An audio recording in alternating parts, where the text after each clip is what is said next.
Podría argumentarse que el género que llamamos Metroidvania no se inició con Metroid. La idea de un juego de plataformas que permitía volver sobre nuestros pasos y el uso de ítems para avanzar se remonta, como mínimo, a Brain Breaker, juego de 1985 donde nos estrellábamos en un planeta alienígena y teníamos que recuperar todo nuestro equipo. También se cita como precedente The Sacred Armor of Anti-Riot, conocido en otros países como Rat Warrior, incluyendo la idea de recuperar y mejorar una armadura para defendernos. Hasta el juego de arcade Baraduk, también ejemplo temprano del género, incluía la revelación final de que bajo el traje de nuestro avatar se encontraba una mujer. Han pasado 35 años desde el Metroid original, y durante ese tiempo el concepto de Metroidvania solo ha crecido en popularidad, integrándose con otras mecánicas y siendo uno de los géneros favoritos de la industria indie.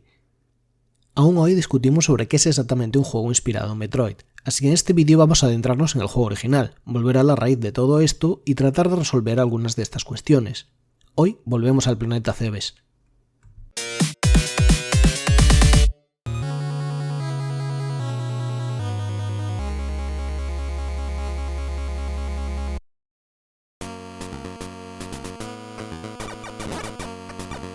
Cuando Nintendo empezó a tener éxito con la Famicom y después de la llegada de la NES a los Estados Unidos en febrero del 86, la compañía japonesa trabajaba en revivir un mercado que se había hundido hace solo 2 o 3 años.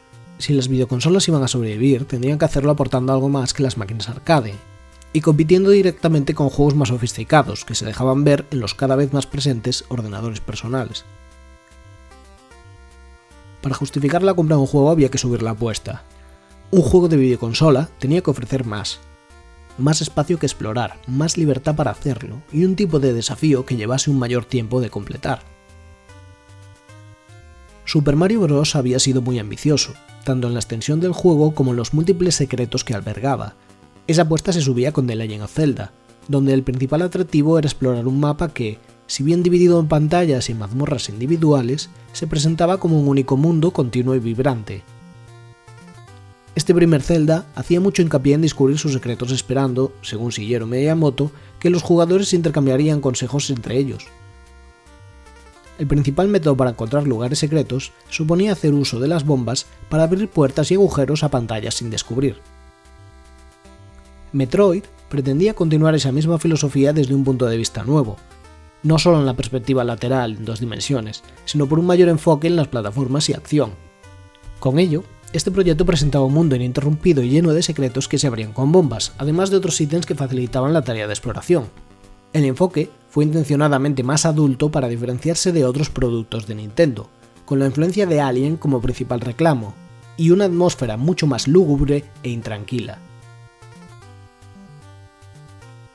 El juego nos sitúa en el papel de Samus Aran, cazarrecompensas de la Federación Galáctica que tiene que descender a su planeta adoptivo, Cebes, para hacer frente a los piratas espaciales, que se han hecho con varias criaturas conocidas como Metroides, cuyo poder para absorber la vida de otros seres supone un peligro para todo el mundo. Los piratas están compuestos en este juego de Kraid, Ridley y la líder, Mother Brain. Gran parte de esta mitología, hoy muy popular entre los fans de la saga, no estaba presente en la primera entrega, mucho más austera. Los primeros minutos transmiten mucho sobre el tipo de juego que vamos a encontrarnos. Es casi un elemento fundacional de su género por cómo se presenta. Avanzamos disparando los primeros enemigos, lo cual nos mostrará la corta distancia de nuestros proyectiles y el hecho de que estas primeras criaturas son lo suficientemente pequeñas como para no estar a la altura adecuada de nuestra arma. Continuar unas pantallas más supone encontrarse con el primer gran obstáculo, la incapacidad para moverse por espacios reducidos. Esto nos obliga a volver sobre nuestros pasos y esta vez, a la izquierda de donde comenzamos, obtenemos la Morphin Ball o capacidad de convertirnos en pelota. Ahora podemos seguir avanzando. Poco después aparecen las primeras puertas rojas.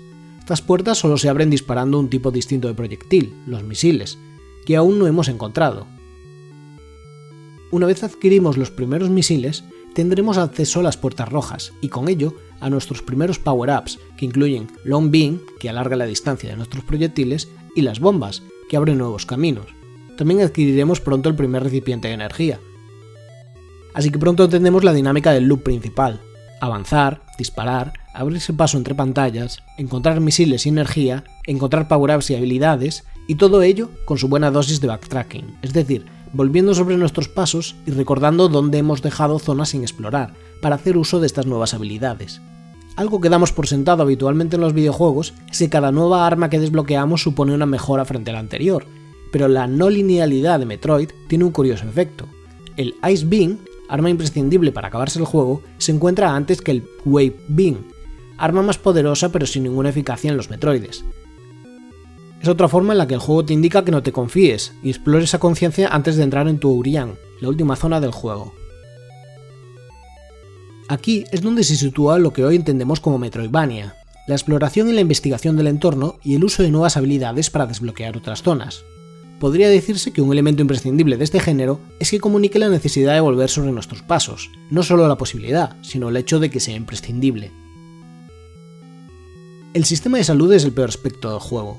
Dado que empezamos con 30 de vida, de un total de 99 por cada recipiente de vida, lo haremos así cada vez que reiniciemos, incluso aunque hayamos encontrado más recipientes. Esto supone tener que recurrir a matar enemigos para conseguir orbes de vida, pero dado que los enemigos de menor peligro se encuentran en las zonas más próximas a la superficie, y no siempre ofrecen estos orbes, la tarea puede llevar unos buenos 20 minutos aproximadamente. En su favor, el sistema de guardado permite no perder todo el progreso de golpe, manteniendo los power-ups y los recipientes de vida o el número total de misiles. En la versión original de Famicom usaba un sistema de guardado por batería similar al de The Legend of Zelda, pero la versión de Occidente para NES utiliza un sistema de contraseñas que, además, puede usarse para añadir algunos trucos, entre ellos el famoso Just in Bailey. El juego incluso mantiene puntos de control a la entrada de cada zona para no perder todo el progreso de golpe. Algunas de las limitaciones de entonces informaban al diseño. El hecho de que Samus se convierta en una pelota para avanzar por zonas estrechas viene de la imposibilidad de crear un modelo para agacharse. Los fondos negros añaden a la atmósfera tenebrosa del juego. La repetición de ciertas pantallas lleva mucho a la confusión para orientarse. Incluso el sonido de alarma que emite el juego cuando nos queda poca vida solo consigue ponerte aún más nervioso.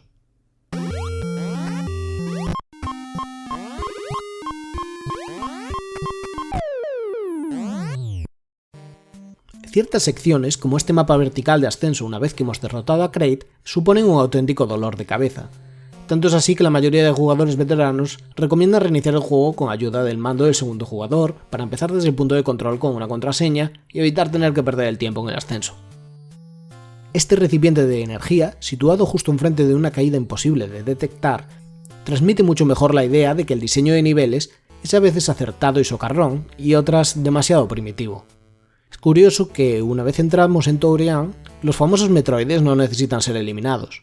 El juego nos permite ignorarlos y ahorrarnos algunos misiles, en favor de acabar con la líder de los piratas, Mother Brain, con quien tenemos una irritante batalla que no creo que fuese posible de superar hoy en día sin mucho tesón, o la ayuda de guías y consejos de jugadores expertos. Si el Metroid original es la entrega menos agradable de jugar de la saga, se debe no solo a la dificultad, sino a la forma en la que comunica su información a través del diseño, aún más obtusa y arcaica. La tercera entrega de la saga sería Super Metroid. En 1994, el juego se volvería mucho más adecuado a su manera de guiar sutilmente al jugador, con algunos de los mejores ejemplos de narrativa ambiental y diseño de niveles que aún son citados hoy en día. Resulta obvio que Super Metroid es menos una nueva entrega que un remake del original, porque Nintendo tiene problemas cuando se trata de avanzar narrativamente sus sagas de aventuras espaciales con elementos adultos. A veces, valiéndose de guiños, subvierten las expectativas para una versión mucho más refinada y la quinta esencia del Metroidvania como hoy lo conocemos. 2002 traería dos nuevas entregas simultáneas. La primera es Metroid Prime, el desembarco de Samus en 3D y en primera persona, que acabaría por formar su propia saga, dado su mayor éxito, mientras que la franquicia principal en 2 dimensiones tendría que conformarse con Metroid Fusion, que pasaría más desapercibida. Hablaremos más en profundidad de este juego en un futuro vídeo, pero la cuestión es que introdujo un mayor énfasis en ciertos componentes lineales, dirigir más al jugador y supuso un mayor peso de la trama. En 2004 se realizó Metroid Zero Mission para Game Boy Advance, remake del original que adaptaba mucho más la jugabilidad a Super Metroid. No solo esto lo hace más accesible, sino que añadía algunas sorpresas como minibosses o nuevas zonas, algunas de las cuales resultaban verdaderas recompensas para quienes habían jugado a Metroid y a Super Metroid y ya tenían un conocimiento previo del mapa de Cebes. Ciertas situaciones están muy bien presentadas, como aquí, donde te enseñan a usar las bombas a base de cubrirte de pequeños bichitos a los que no puedes disparar. Esos mismos bichitos serán de utilidad después para abrir ciertas zonas, lo que significa que podemos movernos por el mapa no solo valiéndonos de nuestras habilidades, sino también de nuestro conocimiento del entorno. O esta sección que no te deja avanzar si no has aprendido a sujetarte de un gancho en forma de pelota. Esto es un muy buen diseño para enseñar al jugador las mecánicas, sin tener que parar el juego en un tutorial, de una manera orgánica y donde poco a poco entendemos lo que tenemos que hacer. Ah, mira, si hasta han hecho algo menos tedioso el ascenso después de vencer a Kraid. Menos mal. Todo es mucho más accesible.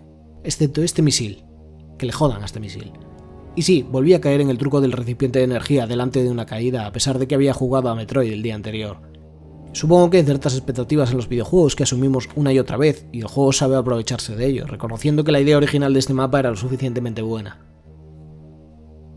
Este remake, por su parte, tiene algunas desventajas, y es que al contar no solo con un mapa, sino con estatuas chozo que nos indican nuestro próximo objetivo, resulta menos difícil perderse y no llegar a tener la sensación de que es uno mismo quien va descubriendo y abriendo el camino.